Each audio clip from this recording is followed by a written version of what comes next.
Mapagpalang araw sa ating lahat mga ka-coin. So yun, nandito naman po tayo sa ating panibagong coin series para talakayin tong mga bariyang to. So alin ba dito yung pinakamahal or mahal? Yung sinasabi nila na 20k ang isa. So yun. Biruin nyo, napakalaki, napakamahal. So 20k ang isa. So sa mga manonood natin dyan, so please lang po, pakilike lang po ang ating video.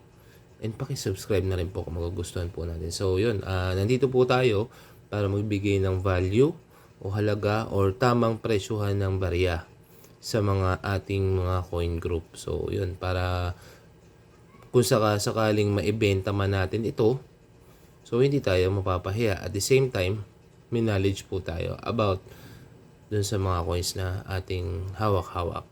So, yan. Huwag na natin masyadong patagalin, pahabain. So, tara! Let's go!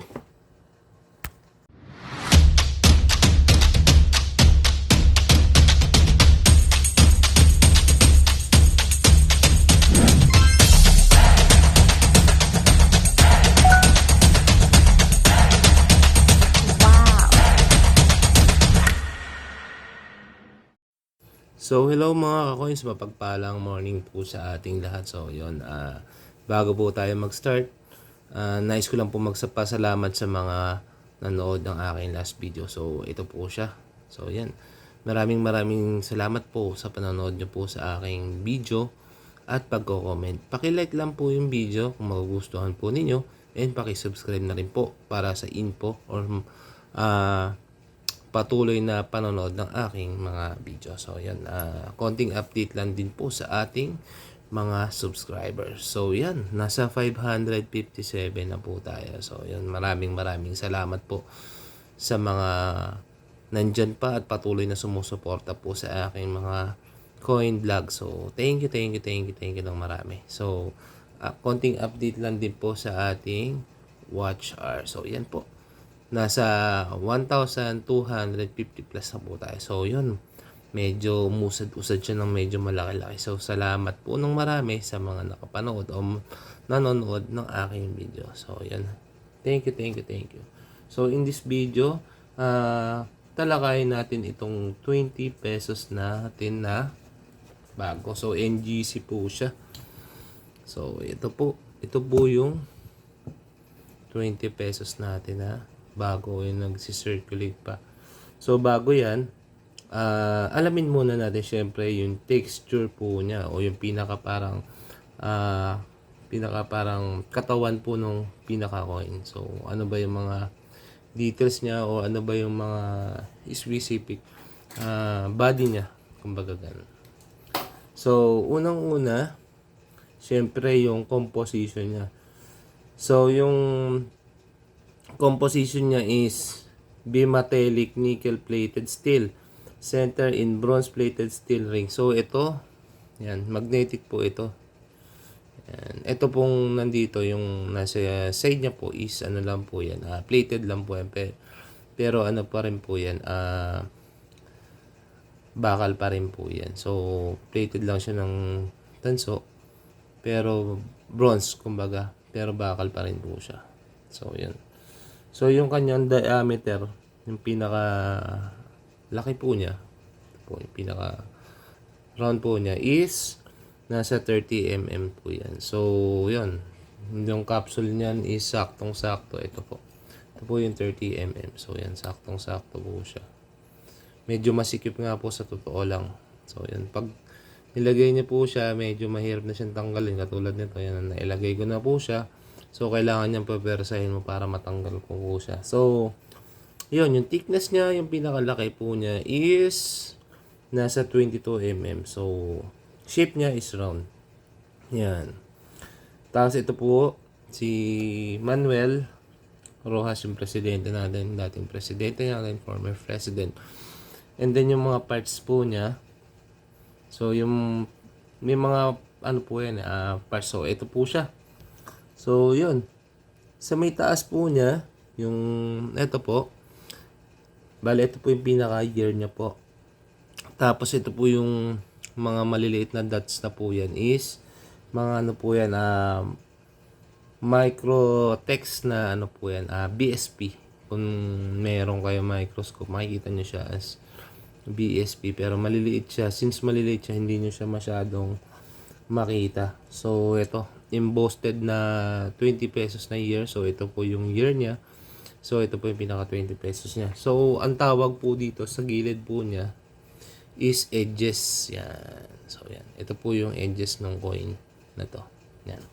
So may papakita po ako sa inyong picture na nakasaad po dyan yung edges po niya. So ito po, yan.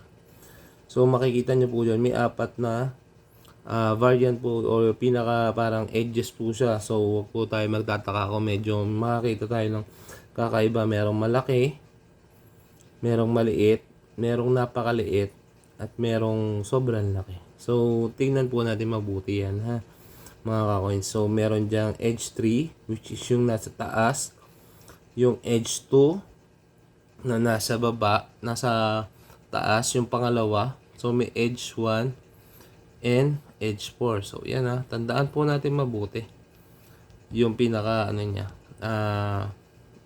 parang pinaka body ng coin. So yan. So yung likod po niya, so yung pinaka reverse po niya is ito po, yung puno niya. Ito naman po, nilad yan. Ito po yan. Tapos ito po is yung Malacanang po. And then ito yung logo ni Bangko Sentral. So yan. So yan, same ano rin po siya. So ano nga po ba yung sinasabi nila na nagkakalaga daw po ng 20k. So yan, niwanagin po natin siya. So para sa akin, possible kung magkaroon man ng malaking value itong coin na to is yung ano po yan, siguro multiple error. Pero kung bibilin niyo po siya as ganito, is masasabi kong ang value po nito, meron po tayong iba't ibang klase nito. So ito po ang unahin natin, si Upper Mint Mark, which is natakal ko sa video na to. So yan po, Upper Mint Mark po yan. So ito po yung isa. Yan. Ito po yung Upper Mint Mark. So yan, liwanagin ko lang po, yung Upper Mint Mark po na tinatawag nila is nandito po yung, ito po yung pinaka common coin po yan. Ito, common coin po ito. So ito po yung mint mark niya. Yan. Yan yung logo ni Bangko Sentral. So ito po yung pinaka mint mark. So yun, makikita nyo medyo maganda pa siya. Tapos ito po yung year.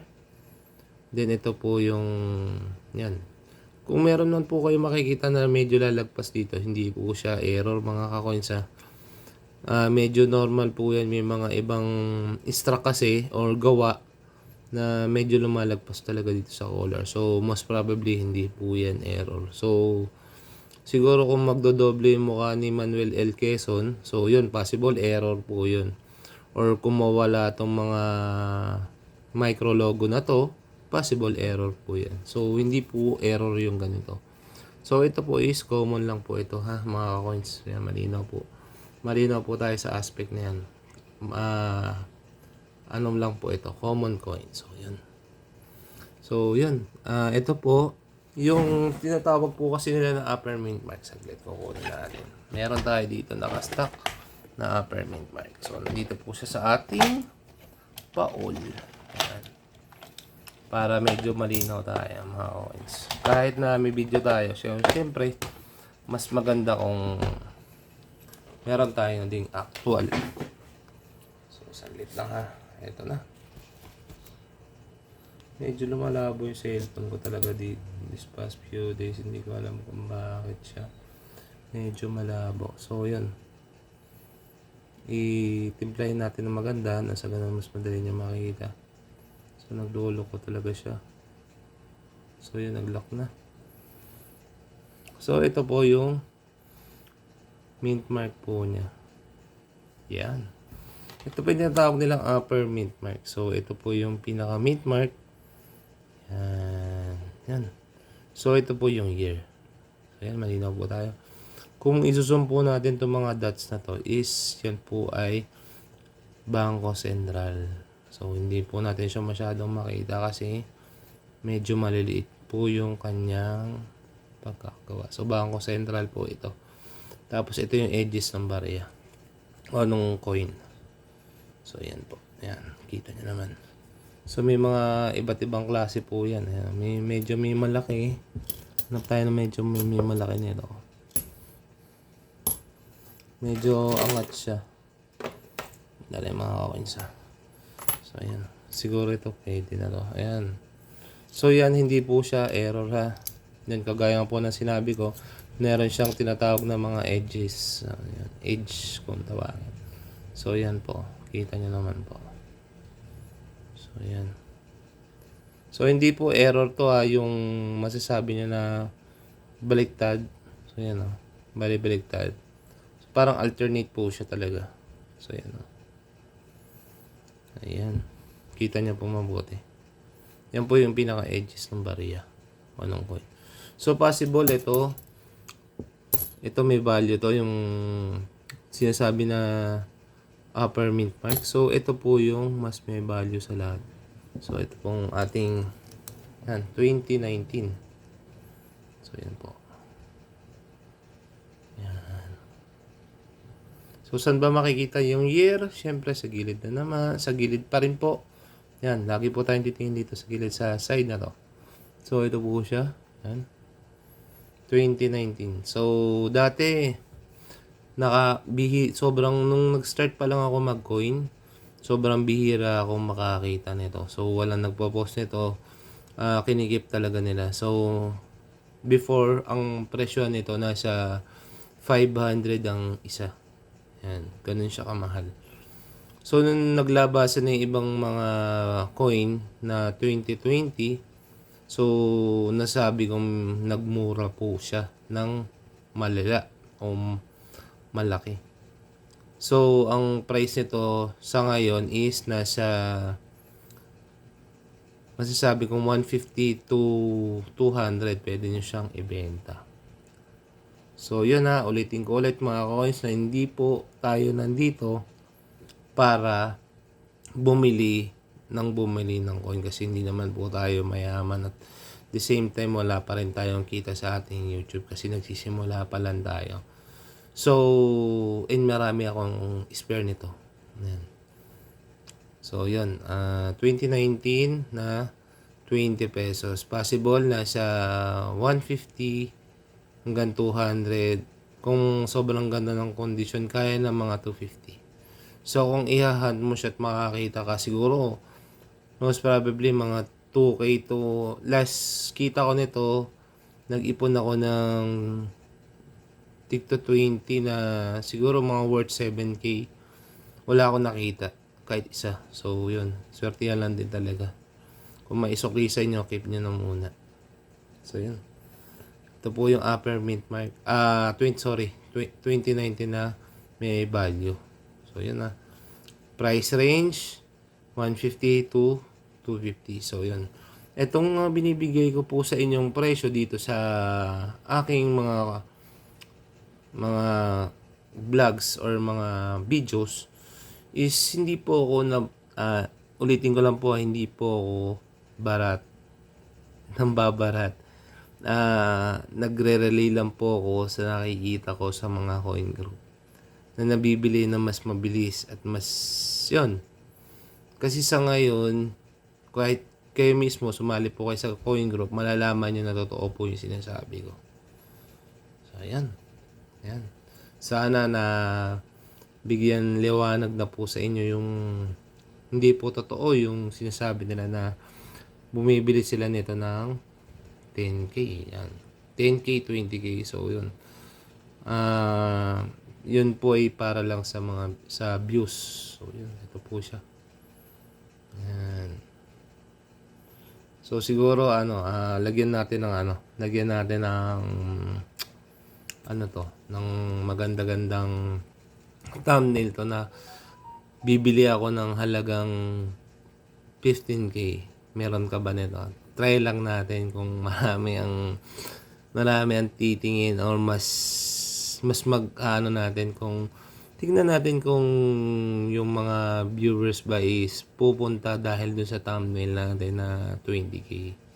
Bibili ako. So tingnan lang natin. So mas maganda kasi nung yung pinapanood nyo yung video at the same time pinapakinggan nyo yung mga caption ng nagpa-vlog or nagbibideo. So yun lang po.